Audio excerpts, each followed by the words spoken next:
Hey everyone, where should we go explore today? Today, I'm taking you to meet a poet. And if you're feeling worn out by life right now, you really need to get to know this guy. He's basically the ultimate cure for mental burnout. He's been around for like over 900 years now. Crazy talented. Not just a poet, but also a calligrapher, painter, engineer, brewer, even a food inventor. But here's the thing. With all that talent, why did the emperor hate him? Why did his own colleagues push him away? Why did he end up dying far from home? It reminds me of Marcus Tullius Cicero, that legendary orator from the Roman Republic. Also a genius. Also got on the wrong side of power Caesar, was seen as a political threat, and ended up exiled. So who exactly is this Cicero of the East? And what's his story? Come on, let's go visit his place. Oh, and I forgot to mention his name. It's Su Shi. You can just call him Su. And yeah, he's a Capricorn. Alright, we're here. This is Su's place. What do you think? Blue sky, gentle breeze, green trees, fresh air, far away from all the city noise. Everything about it just feels relaxing. This is where Su grew up, and honestly, I'd love to have a house like this too. But yeah, it's way out of my budget. I'm just a regular guy. Those three characters up there, they mean this place is dedicated to Su and to his father and his younger brother. Okay, now let's head inside. Let's go find the story of Su Shi from 900 years ago. Oh, right? Entry's about $5. Kids and seniors get in free. Ever wondered what Su Shi's childhood home looked like? Where he actually grew up? If you're even a little curious, let me take you to his study. Right here. This was his study. Doesn't it feel quietly elegant? That very Chinese kind of elegance. It doesn't scream for attention, but everywhere you look, there's taste, depth, refinement. You also notice the place is filled with calligraphy, paintings, and artworks connected to Su Shi. And you know, back in ancient China, these weren't just art. They were luxury goods. Calligraphy, painting, poetry collections, they were symbols of elite status, cultural refinement, and personal cultivation. They were also the ticket into the inner circle of the educated class, growing up surrounded by this kind of atmosphere, with that kind of cultural inheritance, plus a little talent. Step by step, Su Shi became the cultural icon of his era. And this room? This is where Su Shi's early political ideals and visions are preserved. Back then, he was young, already famous. He stood in the emperor's palace, chatting and laughing with the ruler himself. His poems were the cultural currency of the empire. And he was the emperor's lister. The biggest star in Song Dynasty, bet he had no idea. Back in those glory days, just how twisty his road was about to get. Have you noticed all the bamboo around his house? Yeah, Su was really into bamboo. He even had a line that goes, "I'd rather eat without meat than live without bamboo." Basically, I don't care if I can't afford steak. Just let me have bamboo outside my window. Why this weird obsession? You want my guess? Probably because he liked eating it. Nah, just kidding. The real reason he believed a person should be like bamboo, upright, honest, grounded, and straight to the point. No twisting, no pretense. That was the life philosophy his mom taught him since he was a kid. But ironically, that same quality, his integrity, became the beginning of his nightmare. Back in his political days, the court was split between reformers and conservatives. Su wrote some poems commenting on the new policies, kinda like dropping a sarcastic Insta story, criticizing the government today. And overnight, he fell from heaven straight into hell. That was the infamous Crow Terrace poetry trial. Right there, the gears of Su's destiny started turning. One day, he was a literary rock star, a rising political star. The next, a prisoner in chains. If that happened to me, I'd probably just freeze. Like, what just happened? But here's the thing, that wasn't even the worst part. The worst part was what came next. Interrogation, humiliation, torture. He was pushed to the edge of death. But somehow, there was still a light. Because Su was genuine with people, his friends fought tooth and nail to defend him. His younger brother even offered his own career, his entire future, to trade for Su's life. And the emperor, he couldn't ignore Su's brilliance either. So in the end, he spared his life. But spared didn't mean saved.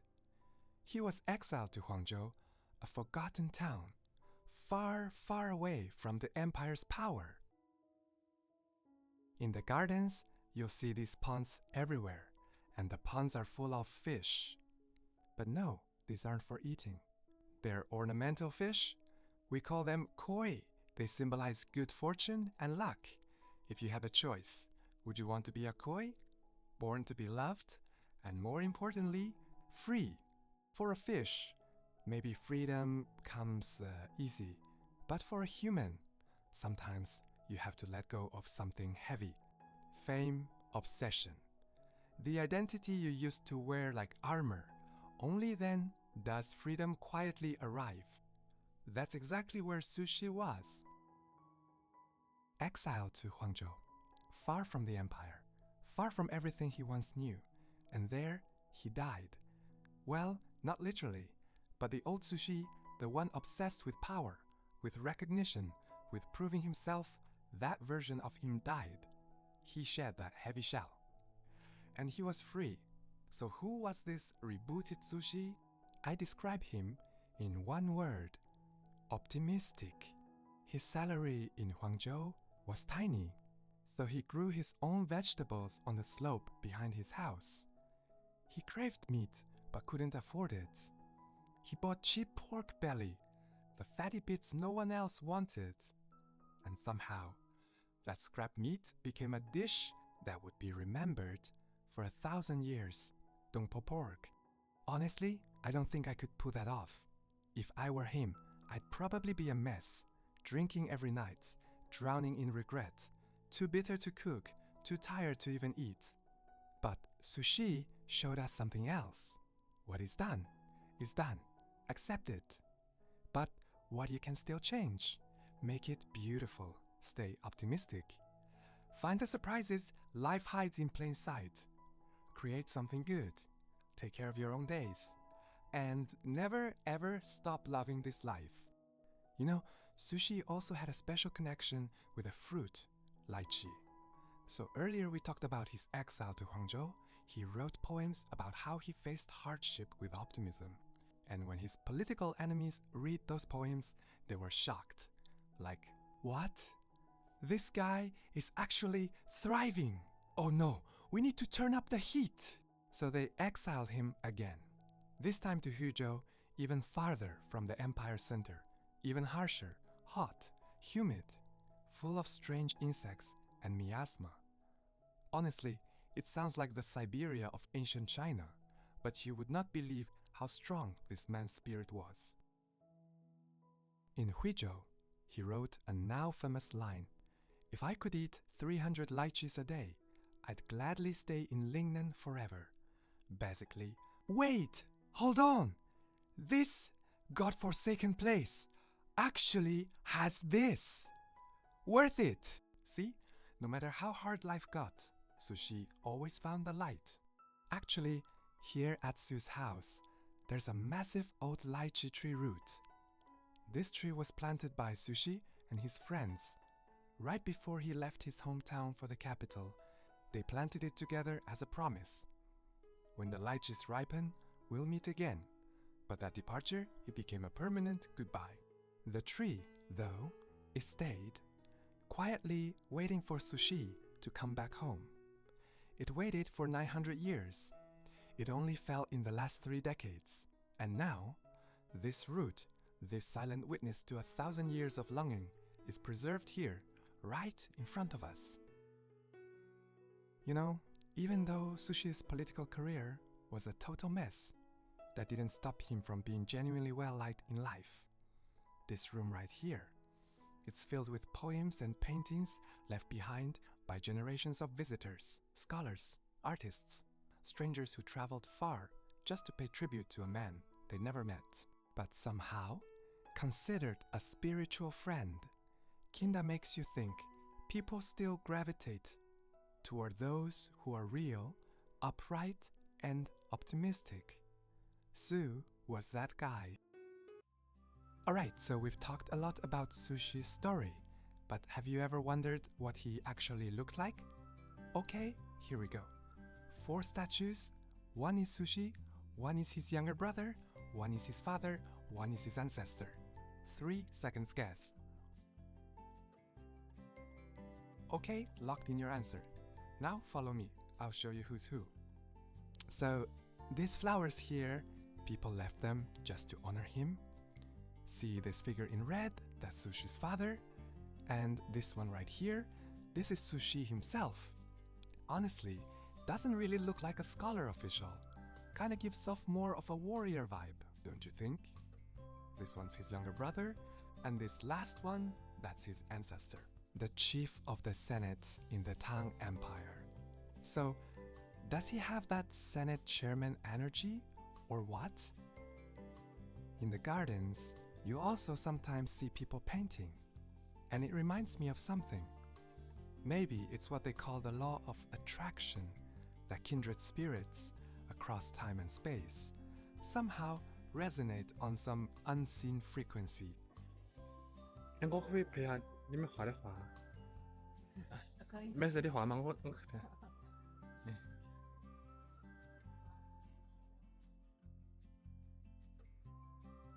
Su Shi's life left behind a certain kind of energy, the ability to stay still in the storm, to find flavor in the ordinary. And 1,000 years later, it still draws people in. People who seek stillness, people who look for echoes in the memory of culture. So, what is the spiritual value Su Shi passed down? Why do modern people, adults and children alike, still learn from him? To me, it's this. He accepted what life handed him. He let go of the past without resentment.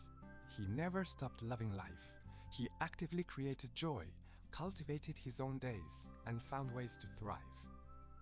Not despite the hardship, but within it, that's not just optimism. That's courage. That's wisdom. Alright, last stop. I'm taking you to see the legendary dish Su Shi invented, Dongpo Pork. Look at that. Glossy, rich, caramelized.